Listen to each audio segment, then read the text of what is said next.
मंत्रिपरिषद के मेरे साथी और गांधीनगर के सांसद श्रीमान अमित शाह जी, रेल मंत्री अश्विनी वैष्णव जी, गुजरात के मुख्यमंत्री रूपाणी जी, उप मुख्यमंत्री नितिन भाई, केंद्रीय रेल राज्य मंत्री श्रीमती दर्शनाबेन जरदोश, गुजरात सरकार के अन्य मंत्रीगण, संसद में मेरे साथी और गुजरात प्रदेश भारतीय जनता पार्टी के अध्यक्ष श्रीमान सी.आर. पाटिल जी, अन्य सांसदगण, विधायकगण और मेरे प्रिय भाइयों और बहनों, आप सबने नमस्कार। બધા મજામાં?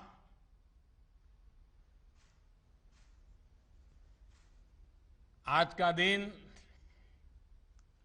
21वीं सदी के भारत की आकांक्षाओं का,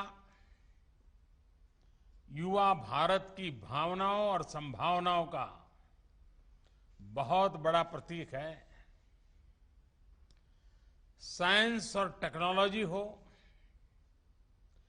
बेहतर अर्बन लैंडस्केप हो या फिर कनेक्टिविटी का आधुनिक इंफ्रास्ट्रक्चर, नए भारत की नई पहचान में आज एक और कड़ी जुड़ रही है।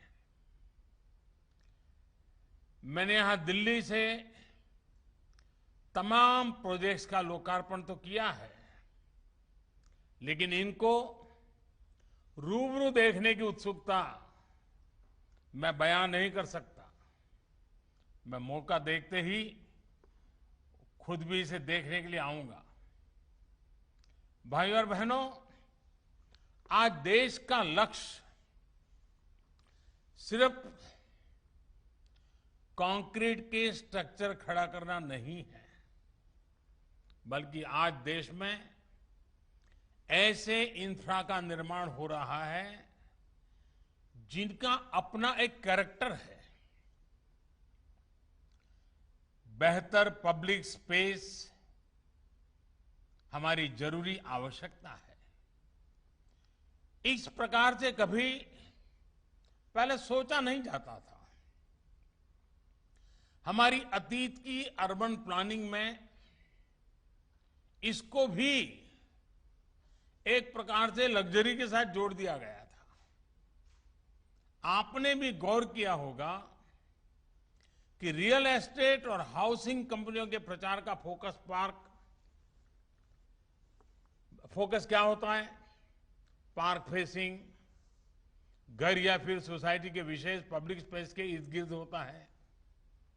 ये इसलिए होता है क्योंकि हमारे शहरों की एक बड़ी आबादी क्वालिटी पब्लिक स्पेस और क्वालिटी पब्लिक लाइफ से वंचित रही है।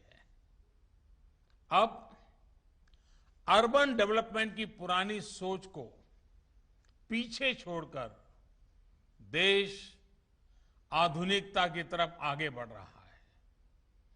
साथियों, अहमदाबाद में साबरमती का क्या हाल था, ये कौन भूल सकता है?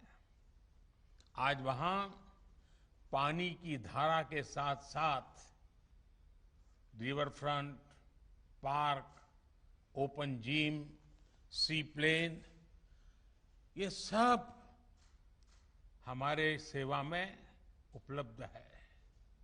यानी एक प्रकार से पूरा इकोसिस्टम बदल चुका है। यही बदलाव कांकरिया में किया गया है। पुराने अहमदाबाद की एक झील इतनी चहल पहल का केंद्र बन जाएगी, ये पहले कभी सोचा ही नहीं गया। साथियों, बच्चों के स्वाभाविक विकास के लिए मनोरंजन के साथ साथ उनके सीखने और उनकी क्रिएटिविटी को भी स्पेस मिलना चाहिए। साइंस सिटी एक ऐसा प्रोजेक्ट है जो रिक्रिएशन और क्रिएटिविटी को आपस में जोड़ता है। इसमें ऐसी रिक्रिएशन एक्टिविटीज हैं जो बच्चों में क्रिएटिविटी को बढ़ावा देती है।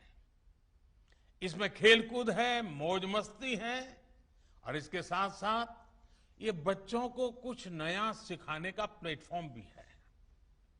हमने देखा है बच्चे अक्सर माँ बाप से रोबोट्स और जानवरों के बड़े खिलौनों की डिमांड करते हैं। कुछ बच्चे कहते हैं घर में डायनासोर ले आओ, कोई शेर पालने की जिद करने लगता है। अब माता पिता ये सब कहां से लाएंगे? बच्चों को ये विकल्प मिलता है साइंस सिटी में। जो ये नया नेचर पार्क बना है, ये विशेष रूप से मेरे नन्हे साथियों को बहुत पसंद आने वाला है।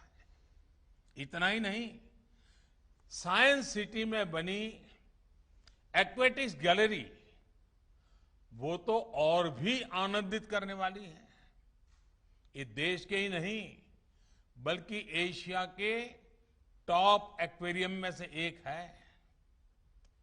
एक ही जगह पर दुनिया भर की समुद्रिक जैव विविधता के दर्शन अपने आप में अद्भुत अनुभव देने वाले हैं।